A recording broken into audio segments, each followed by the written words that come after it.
Hola, amigo, bienvenido nuevamente a este tu curso, el mejor manual de crianza. Estamos reunidos como familia frente a este libro, la Biblia. La Biblia es el mejor manual de crianza y el mejor manual de vida. Así es, María Paz. Bueno, como siempre, aquí frente a este libro, aprendiendo todo lo que Dios tiene que decir frente a lo que es la vida, de qué se trata la vida, de qué se trata, por qué estamos en este planeta, para qué estamos en este planeta, de dónde venimos, cuál es el significado que tiene la vida y cuando morimos, ¿a dónde vamos? La Biblia tiene todas estas respuestas y esta ya es la clase número 135 de este curso. Te felicitamos por la persistencia, por la constancia, por la perseverancia, porque estamos aprendiendo cosas maravillosas frente a este libro y estamos en el libro de los Hechos de los Apóstoles. Ya hemos estudiado los 4 evangelios, Mateo, Marcos, Lucas, Juan, y ya vamos en el libro de Hechos de los Apóstoles.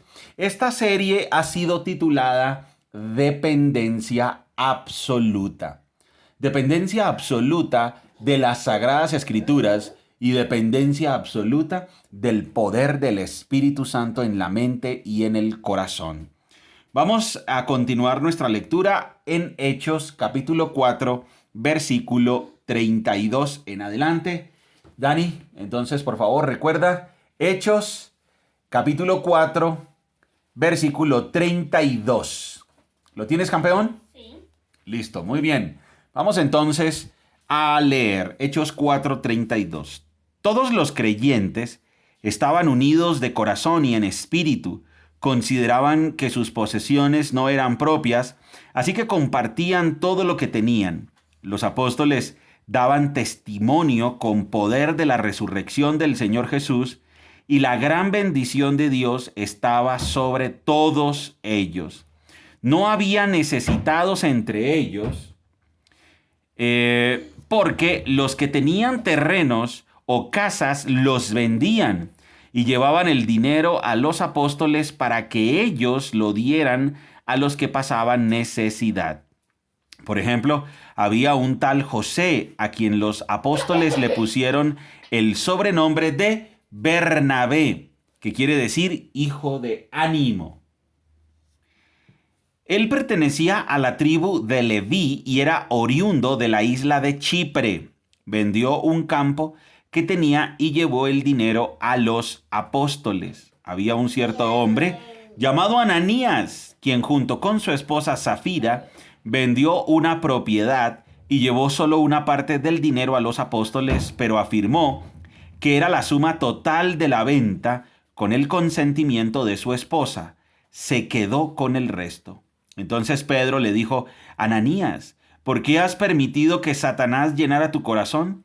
Le mentiste al Espíritu Santo y te quedaste con una parte del dinero. La decisión de vender o no la propiedad fue tuya. Y después de venderla, el dinero también era tuyo para regalarlo o no. ¿Cómo pudiste hacer algo así? No nos mentiste a nosotros, sino a Dios. En cuanto Ananías oyó estas palabras, cayó al suelo y murió. Todos los que se enteraron de lo sucedido quedaron aterrados. Después unos muchachos se levantaron, lo envolvieron en una sábana, lo sacaron y lo enterraron. Como 3 horas más tarde, entró su esposa sin saber lo que había pasado.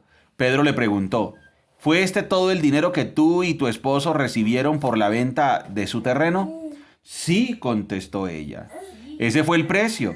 Y Pedro le dijo: ¿cómo pudieron ustedes dos siquiera pensar en conspirar para poner a prueba al Espíritu del Señor de esta manera? Los jóvenes que enterraron a tu esposo están justo afuera de la puerta. Ellos también te sacarán cargando a ti. Al instante, ella cayó al suelo y murió. Cuando los jóvenes entraron y vieron que estaba muerta, la sacaron y la enterraron al lado de su esposo. Gran temor se apoderó de toda la iglesia y de todos los que oyeron lo que había sucedido. Bien, tenemos aquí un la continuación de este relato maravilloso del libro de Hechos de los Apóstoles. Ya hemos visto en los 4 primeros capítulos la relevancia que tiene en la predicación el citar las Sagradas Escrituras, el Antiguo Testamento. Es desde las Sagradas Escrituras que se testifica de Jesucristo.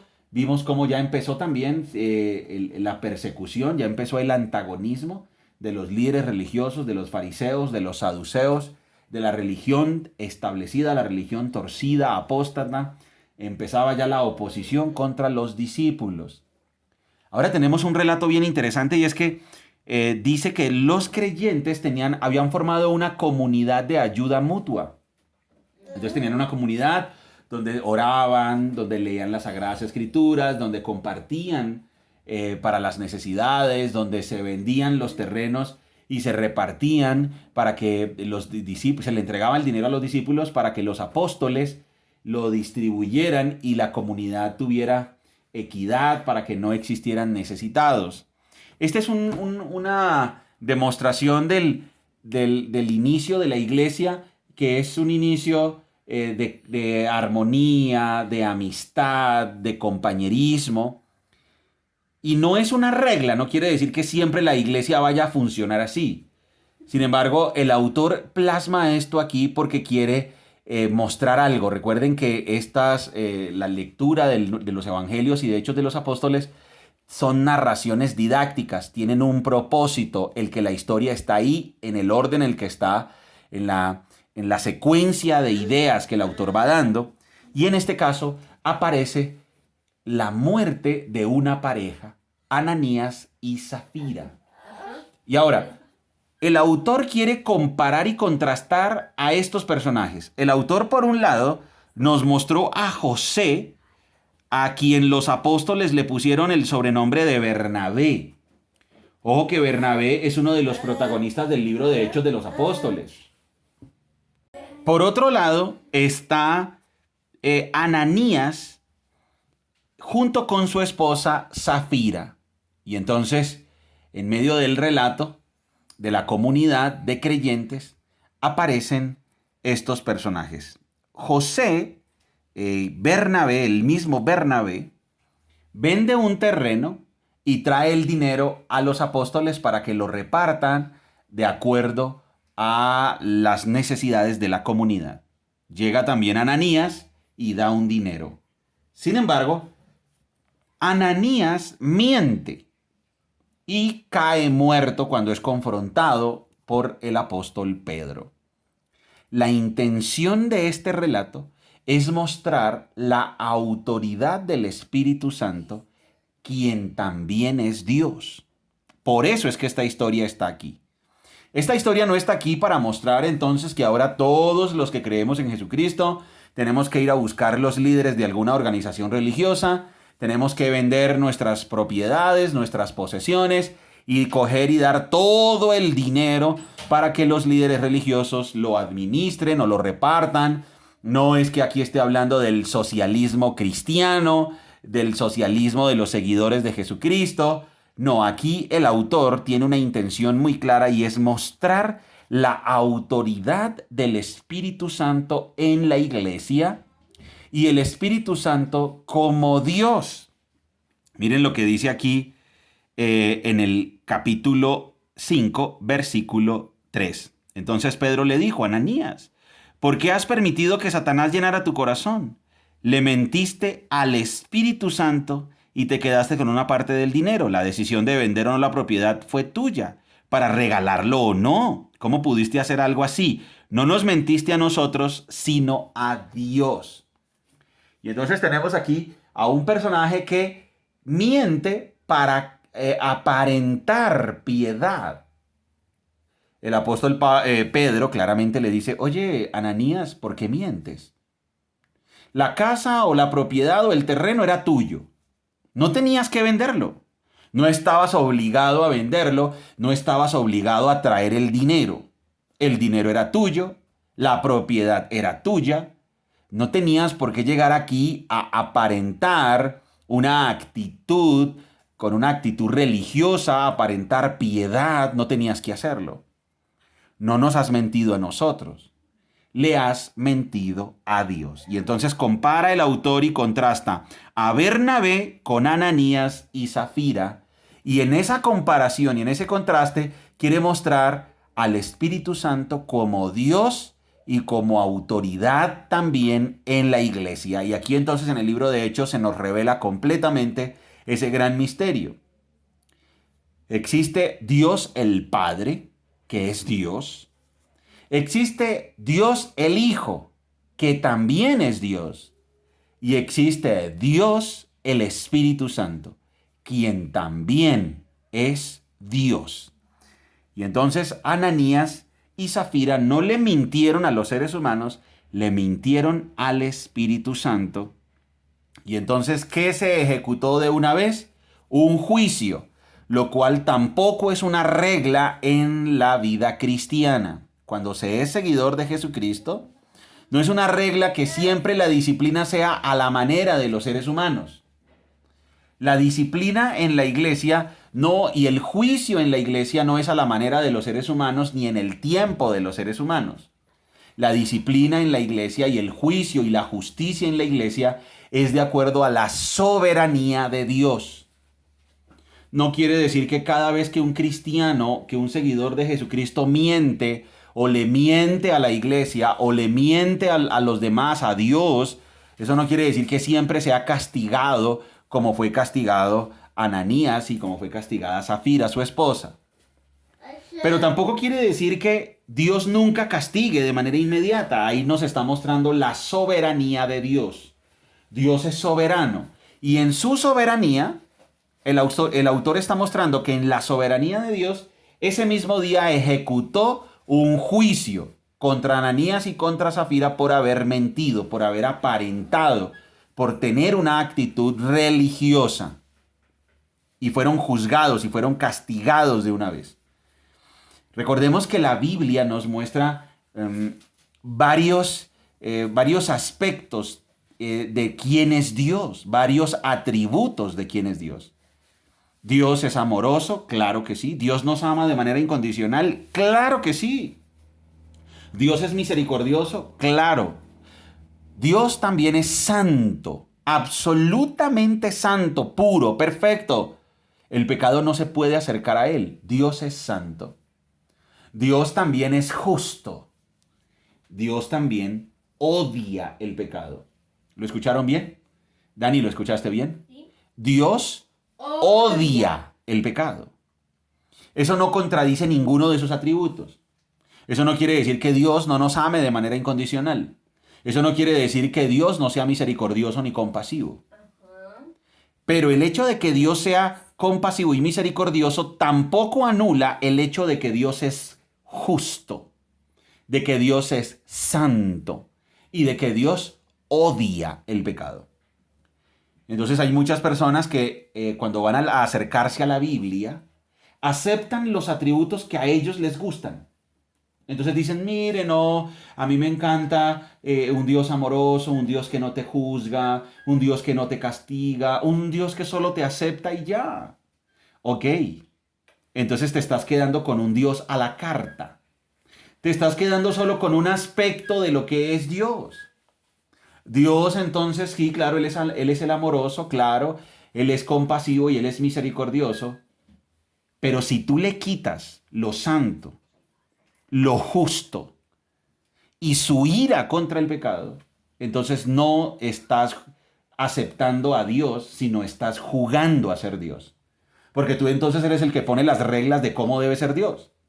Cada vez que una persona, Dani, te diga, mira, pues a mí ese tema de que Dios es justo, de que Dios castiga, de que Dios se aira, de que tengo que tenerle miedo a Dios, pues a mí esas cosas la verdad sí no me gustan. Ok, entonces tú no crees en Dios. Tú estás jugando a ser Dios.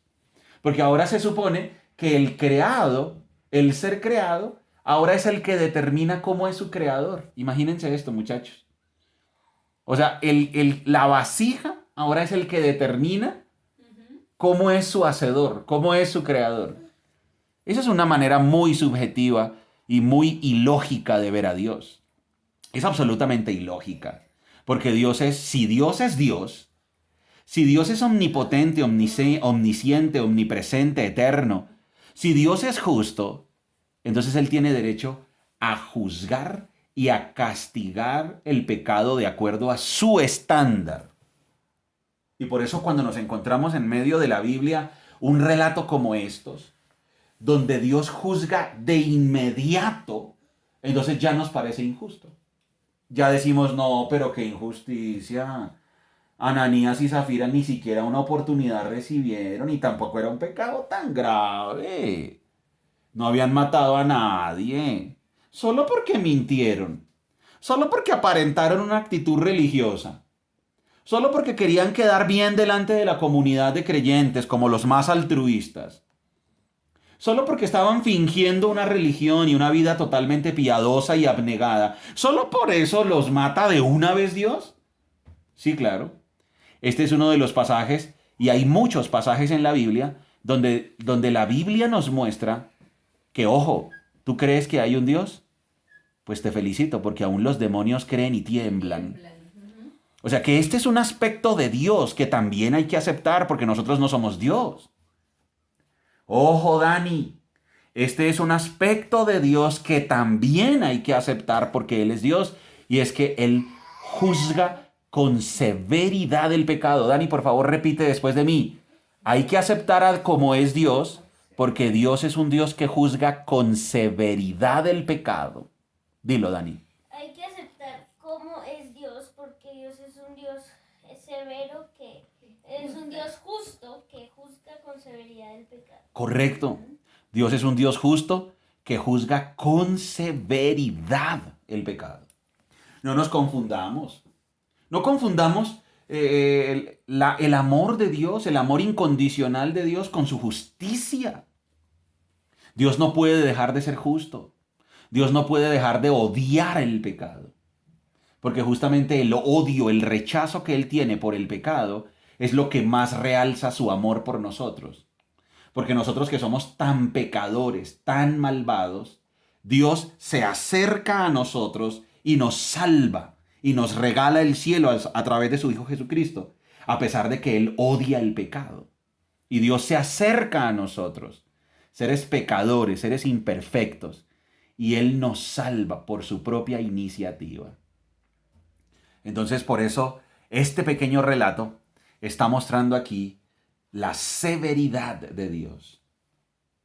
Terrible cosa es caer en las manos de un Dios vivo.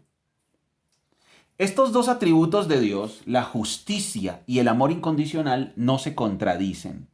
Al contrario, la justicia es la que realza el amor de Dios.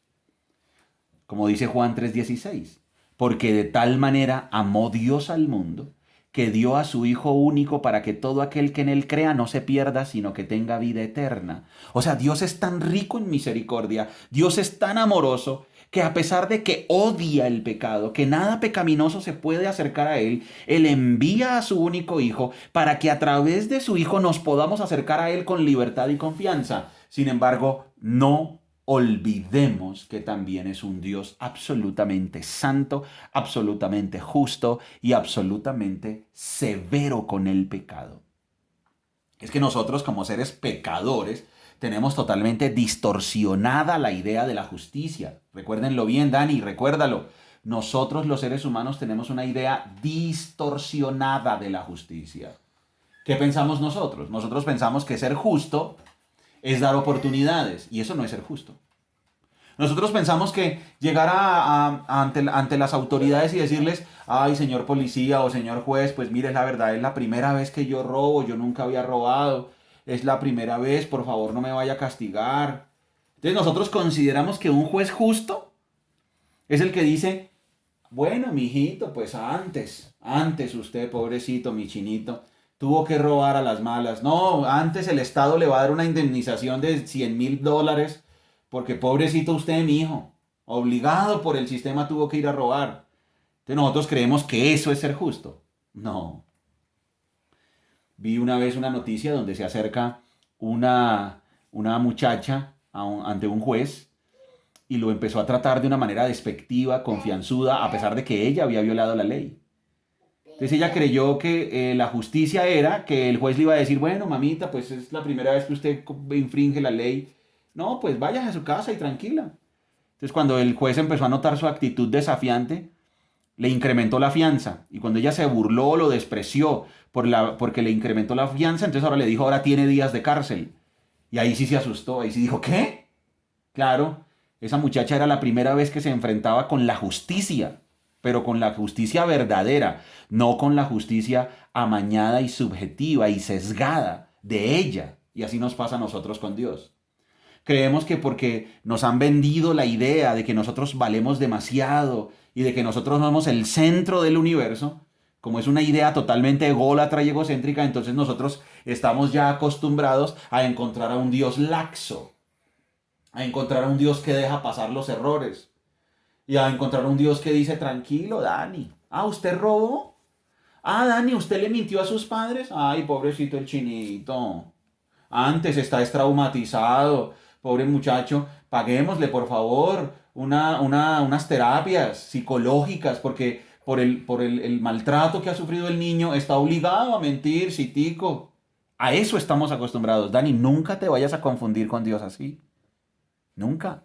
Nunca vayas a confundir que Dios es un Dios que es laxo y que es un ancianito bonachón, cósmico, que todo lo deja pasar y dice, no, mis criaturitas matan, mienten, violan, abusan, engañan, manipulan, citicos. No. Y por eso el autor lo quiere poner acá, porque la Biblia nos muestra todos los atributos de Dios. Dani, me haces un favor, hazte aquí cerca a mí para que vengas a leer nuevamente los versículos y podamos entender estos atributos de Dios. Por favor, Hechos capítulo 5, campeón, ¿lo tienes? Sí. Por favor, quiero que vuelvas a leer desde el versículo 1 hasta el versículo 11 de este capítulo 5, campeón. Había cierto hombre llamado Ananías quien... Espérate un segundo, campeón. Vocaliza mejor para que te puedan escuchar aquí en el micrófono. Había cierto hombre llamado Ananías quien junto con su esposa Zafira vendió una propiedad y llevó solo una parte del dinero a los apóstoles, pero afirmó que era la suma total de la venta. Con el consentimiento de su esposa, se quedó con el resto. Un segundo. Ahí tenemos entonces a Ananías y Zafira que engañan a la iglesia. Ellos dicen, mira, no, vendimos nuestra propiedad por tanto y esto es todo y lo vamos a dar todo a ustedes. Están mintiendo, es una mentira premeditada. Sigue, campeón. Entonces Pedro le dijo, Ananías, ¿por qué has permitido que Satanás llenara tu corazón? Le mentiste al Espíritu Santo ya que te quedaste con una parte del dinero. Y entonces aquí Pedro le dice, oye, ¿tú por qué permitiste que el diablo, que Satanás, te tentara y te desviara? O sea, aquí la culpa no es de Satanás. Aquí la culpa es de Ananías y de Zafira, porque ellos consintieron el pecado. Porque ellos se pusieron de acuerdo para mentir. Sigue. La decisión de vender o no la propiedad fue tuya. Y después de venderla, el dinero también era tuyo, para regalarlo o no. ¿Cómo pudiste hacer algo así? No nos mentiste a nosotros, sino a Dios. Muy bien. Recordemos que cuando estemos leyendo la Biblia nos va a mostrar diferentes atributos de Dios. Y aquí un atributo que Dios nos está mostrando para que tengamos muchísimo cuidado es el atributo de la absoluta santidad y de la justicia. La mentira es un pecado y ya. Y Dios castiga porque Él es justo y ya. Sigue. Versículo 5. En cuanto Ananías oyó estas palabras, cayó al suelo y murió. Todos los que se enteraron de lo sucedido quedaron aterrados. Sigue. Después, unos muchachos se levantaron, lo envolvieron en una sábana, lo sacaron y lo enterraron. Como 3 horas más tarde, entró su esposa sin saber lo que había pasado. Pedro le preguntó, ¿fue este todo el dinero que tú y tu esposo recibieron por la venta de su terreno? Sí, contestó ella, ese fue el precio. Y Pedro le dijo, ¿cómo pudieron ustedes dos siquiera pensar en conspirar para poner a prueba al Espíritu del Señor de esta manera? Aquí está diciéndoles entonces Pedro le está hablando ahora a Zafira y le dice, ustedes se pusieron de acuerdo para poner a prueba, para tentar al Espíritu del Señor. Y entonces ahí dice el relato que al instante ella cayó al suelo y murió, y llegaron los mismos jóvenes que habían llevado al esposo y la enterraron también a ella. Y al final, versículo 11, Dani.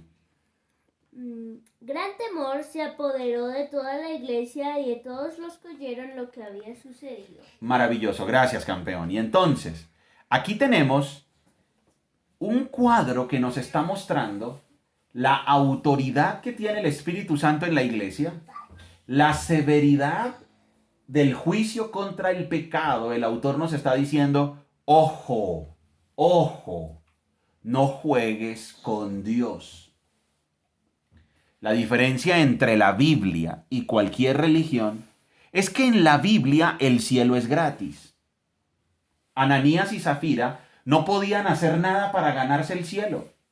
O sea, ellos, si vendían la propiedad y daban todo el dinero a los apóstoles, eso no era una obra para ganarse el cielo, porque es imposible ganarse el cielo. Dios nos regala el cielo. Es imposible ganarse el cielo. Ahora, ¿por qué nadie merece el cielo? Nadie. Porque la Biblia ya ha demostrado que todos somos pecadores. Entonces, todos somos pecadores. Nadie puede ganarse el cielo. Nadie puede portarse lo suficientemente bien para ganarse el cielo. Nadie. Entonces, Dios envía a su Hijo a morir por nosotros y nos regala el cielo. Ahora, cuando nosotros nos hemos ganado, cuando a nosotros nos han regalado el cielo, entonces Dios nos regala una nueva naturaleza. Entonces Dios ahora nos convierte en sus hijos. Dios, en el momento en que aceptamos a Jesucristo, nos arrepentimos de nuestros pecados y confiamos en Jesucristo, Dios automáticamente nos da una nueva naturaleza. Nos hace nacer de nuevo. Y una característica de alguien que ha nacido de nuevo es que no puede practicar el pecado. Y hay otra característica de las personas que han nacido de nuevo. Ahora se convierten en hijos de Dios. Y entonces, cuando nos convertimos en hijos de Dios, entonces ahora Dios nos empieza a tratar como un buen padre trata a su hijo. ¿Y cómo trata un buen padre a su hijo? Lo disciplina. Y a veces la disciplina puede ser demasiado fea y demasiado dolorosa si no corregimos nuestras malas acciones. Muy bien, interesante tema que hemos visto hoy en nuestro curso El Mejor Manual de Crianza, clase número 135, y es: Dios nos ama, Dios es amor, Dios es misericordia, Dios es compasión, pero Dios también es juicio. Y la Biblia dice que Él también es fuego consumidor. Y Él también, la Biblia dice que Él es soberano y que Él es absolutamente santo y que las cosas se deben hacer a su manera. Justamente por eso envió a su Hijo, para regalarnos el cielo en los términos de Él, porque Él es soberano. No vayamos a caer nunca en el error de fabricarnos nuestro propio Dios a nuestra manera. Hay gente que dice, no, mira, yo soy ateo justamente porque yo no creo en un Dios severo, en un Dios que castiga, en un Dios... No. Claro, estás jugando tú a ser Dios. Ahora entonces el soberano, el creador del universo eres tú. Estás fabricándote un Dios a tu acomodo. Margie, de manera corta y concreta, gran aprendizaje de nuestra clase de hoy. Que definitivamente debemos considerar a Dios como el Todopoderoso y tener temor de Él, porque Él es justo, amoroso y vamos a tener un juicio directamente con Él. Entonces, ¿para qué autoengañarnos? Hay que leer la Biblia y analizarla muy bien. Excelente. Dani, gran conclusión. A Dios no se le puede engañar. A Dios no se le puede engañar. Muy bien, querido amigo, gracias por llegar hasta aquí. Y recuerda, en la Biblia encontramos una fuente objetiva de verdad. Recuerda que somos Margie y Daniel, familias saludables, familias que se enfocan en lo importante. ¡Chao!